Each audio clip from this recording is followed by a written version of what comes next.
In the small village of Okoakan, tucked deep within the jungle of what was then Spanish Guinea, a boy was born. His name was Teodoro Obiang Nguema Mbasogo. At the time, the world was at war, but in Okoakan, life followed the ancient rhythms of the Esagwe clan. This clan, a part of the larger Fang ethnic group, will one day become the most powerful family in the country. But back then, they were just one family among many, living under the strict eye of Spanish masters. Teodoro wasn't born into royalty, but he was born into discipline. His father, Santiago Nguema Eneme, was a man of influence in the village. He was known for being firm, traditional, and deeply protective of his family status.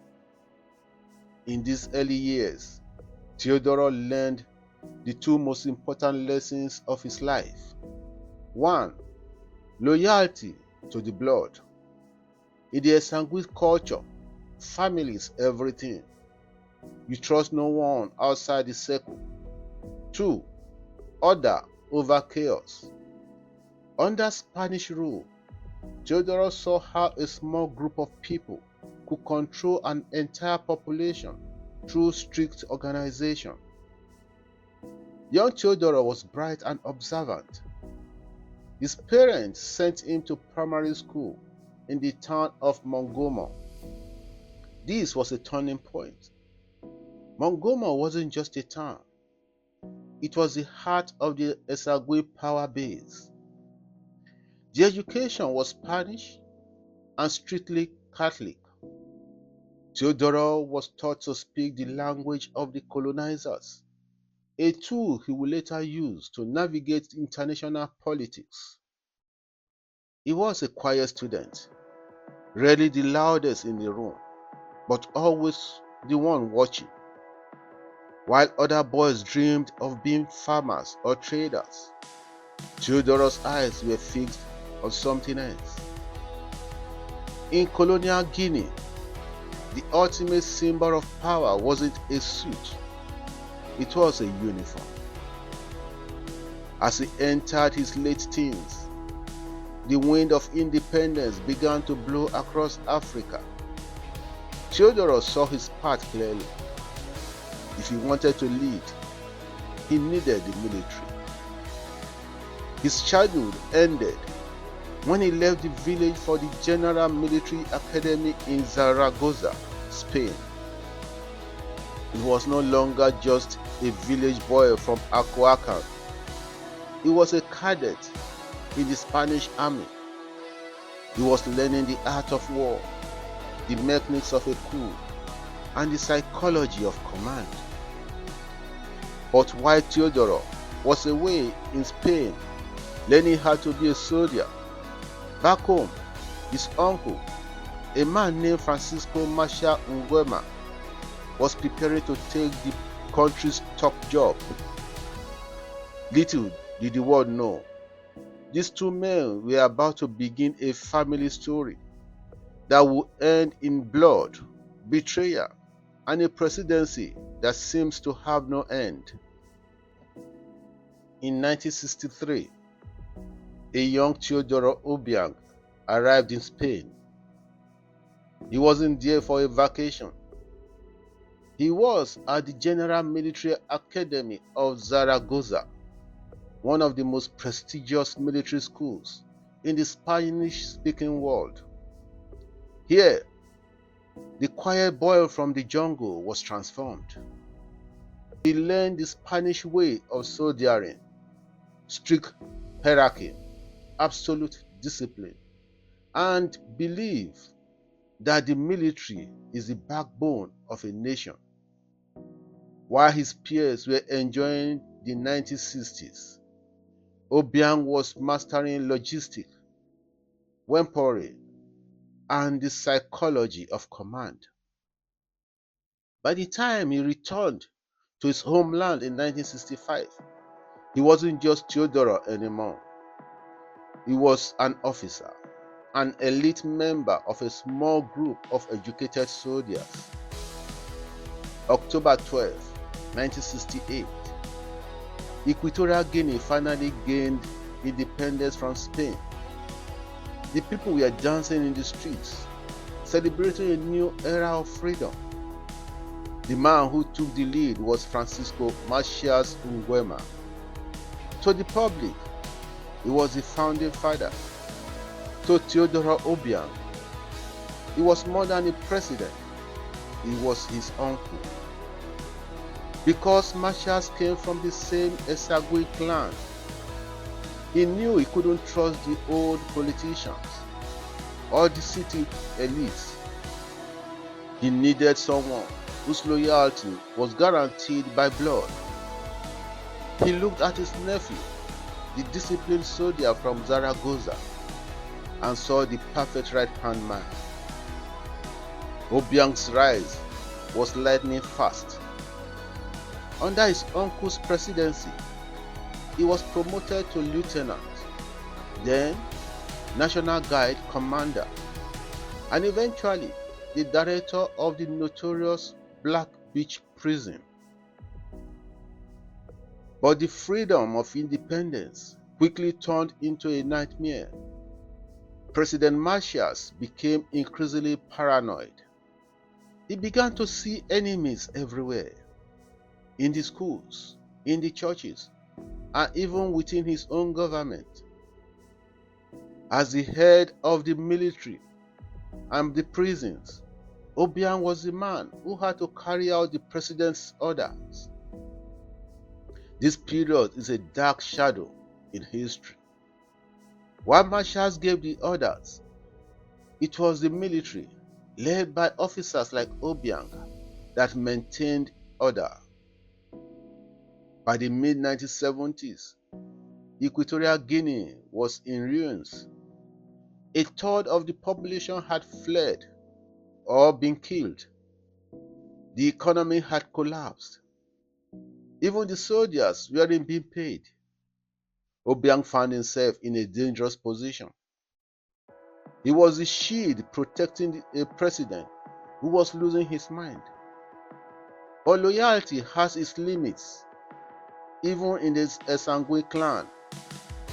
The turning point came when Macias began executing members of his own inner circle, including members of the family. Rumors began to swirl that Obiang's name might be the next on his uncle's list. The soldier now faced the ultimate choice: stay loyal to his blood and die, or use the military skills he learned in Spain to take the throne for himself. By 1979, Equatorial Guinea was a land of goods. President Macias Nguema had declared himself the unique miracle of the nation. But the country was living through a nightmare. The bond between the president and his nephew, Teodoro Obiang, finally snapped. The reason? It became personal. Macias began executing members of his own family to maintain his grip on power. When Obiang's son's brother was reportedly killed on the president's orders, the loyal soldier realized that being family no longer guarantees safety. It was kill or be killed. On August 3, 1979, Teodoro Obiang made his move. He didn't just lead a protest, he led a full-scale military uprising. He called it the Coup of Freedom. But this wasn't a clean transition. Macias Nguema didn't give up easily. He fled to his home village in the mainland jungle, taking with him suitcases full of the national treasury, actual money, and burning what he couldn't carry. For 2 weeks, a bloody civil war raged between the nephew's forces and the uncle's loyalists. Eventually, the man who had ruled with iron feet for 11 years was found hiding in a forest hut. The unique miracle was now a prisoner of his own nephew. Obiang didn't just want his uncle gone, he wanted him judged. In a move that shocked the world, he put marshals on trial in public cinema. The charges? Genocide, mass murder, and embezzlement. The trial lasted only a few days. The sentence, death. But here, a strange thing happened. The local soldiers were so terrified of marshals, believing he had magical powers and could turn into a bird or a leopard, that they refused to pull the trigger. Obiang had to hire a firing squad of foreign mercenaries from Morocco to carry out the execution. On September 29, 1979, the shots rang out, and Francisco Macias Nguema was dead. Teodoro Obiang stepped into the balcony as the savior of the people. He promised a new era. He promised democracy. He promised that the days of the reign of terror were over. But as the people cheered, they didn't realize one crucial thing. The man who had just ended an 11-year dictatorship had been the right-hand man of that very same dictator. The throne was the same, only the man sitting on it had changed. After the dust of the coup settled, Teodoro Obiang had a problem. The world was tired of African military dictators. To stay in power, he knew he had to change his image. In 1982, he introduced a new constitution and traded his title of chairman of the military council for president. He found the Democratic Party of Equatorial Guinea, PDGE. On paper, it looked like democracy. In reality, the PDGE became the only party that mattered. If you wanted a job, a contract, or a future, you had to wear the party's colors. For the first decade of his rule, Obiang's country was broke. But in the mid-1990s, everything changed. American oil companies discovered massive reserves of black gold off the shores of Equatorial Guinea. Almost overnight, this tiny nation became the Kuwait of Africa. Vast amounts of money began to flow into the national treasury. For any other country, this would mean world-class hospitals and schools for everyone. But for Obiang, the oil wasn't just wealth, it was the ultimate tool for control. With billions of dollars at his fingertips, Obiang perfected the art of the golden handcuff. He didn't need to rule by fear alone anymore. He could now buy loyalty. He funded massive infrastructure projects, shiny airports and luxury hotels, mostly built by companies linked to his inner circle. He ensured that the elite members of the military and the government became incredibly wealthy. By sharing the oil wealth with a few powerful people, he made sure that if he fell, they would fall too. They weren't just his subordinates, they were his business partners. Of course, when there is oil, there are enemies. Throughout the 80s and 90s, Obiang survived numerous coup attempts, including the famous 2004 Wonga coup involving foreign mercenaries. Each failed attempt only made him stronger. He used these threats to justify a massive build-up of his personal security detail, often hiring foreign guards he trusted more than his own people. By the end of the 90s, Teodoro Obiang was no longer just a soldier who survived a family feud. He was a billionaire president with a seat at the global table, ruling a nation that the world could no longer afford to ignore. How do you rule for over 45 years without losing your grip? For Teodoro Obiang, the first step was making himself more than just a man.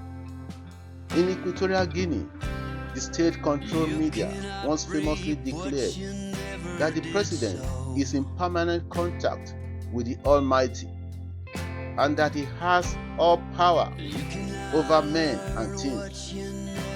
He isn't just the leader, he is the father of the nation.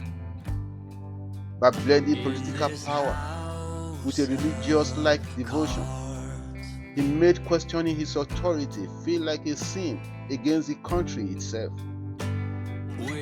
Obiang knows that in the game of power, blood is thicker than water. His most effective strategy is the family fortress. He has placed his relatives in every choke point of the government. The son, the eldest son, Teodoro, serves as the vice president in charge of national security and defense. The brothers and cousins, they run the intelligence services and the military. The finances, family members oversee the oil contracts that fund the nation.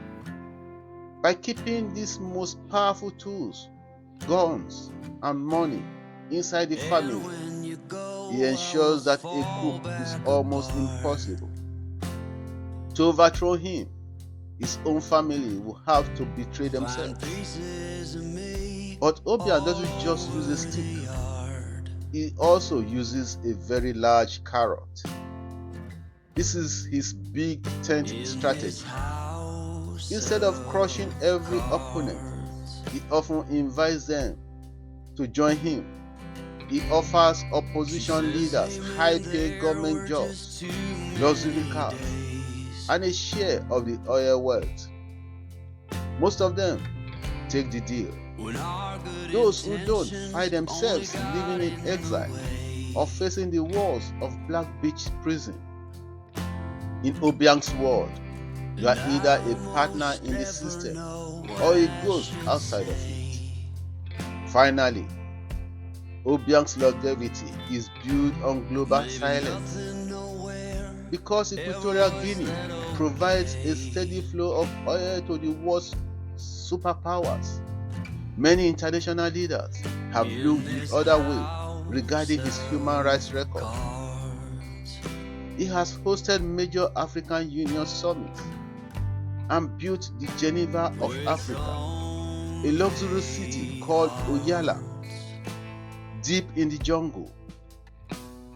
By making himself a key player in the global energy market and a generous host to international events, he has made it inconvenient for the world to demand change. The blueprint is simple. Own the narrative, keep the money in the family, buy your enemies, and keep the oil flowing. Today, Teodoro Obiang's legacy is written in concrete and glass. Deep in the mainland jungle, he has spent billions building a new capital city, Ciudad de la Paz. It was designed to be the Geneva of Africa, a safe haven for the government, far from the prying eyes of the old coastal capital. To his supporters, it is a symbol of a modern wealthy nation. To his critics, it is a monument of vanity, built while many citizens still lack consistent running water and electricity. This is the paradox of the Obiang era, a nation that is statistically the richest in Africa per capita, yet where the wealth remains locked at the very top. No discussion of Obiang's modern legacy is complete without his son, the chosen heir, Teodoro. As vice president, Teodoro represents the new face of the dynasty.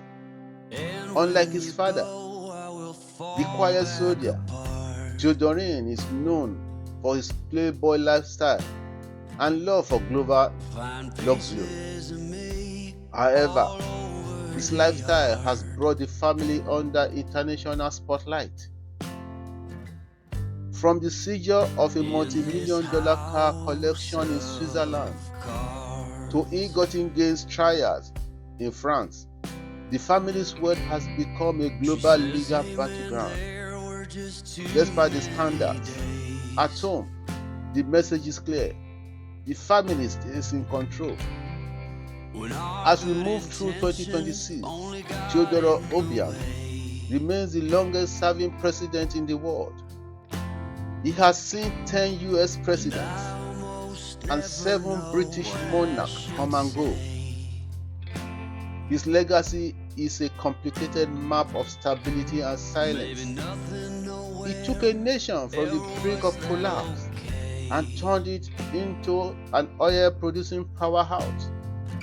He ended a reign of terror, only to replace it with a system of permanent order that leaves no room for dissent. The question for Equatorial Guinea is no longer about the father, but about the future. When the sun finally sets on Obiang era, what will remain? A modern state ready to lead Africa, or a family-run business with no one left to run the shop? In the streets of Malabo, the people wait. In the palaces, the family watches. And on the war stage, the longest presidency in history continues, one day at a time. Thank you for watching this deep dive into the life of Teodoro Obiang. If you found this story fascinating, don't forget to like, subscribe, and hit the bell for more stories from the African Archive.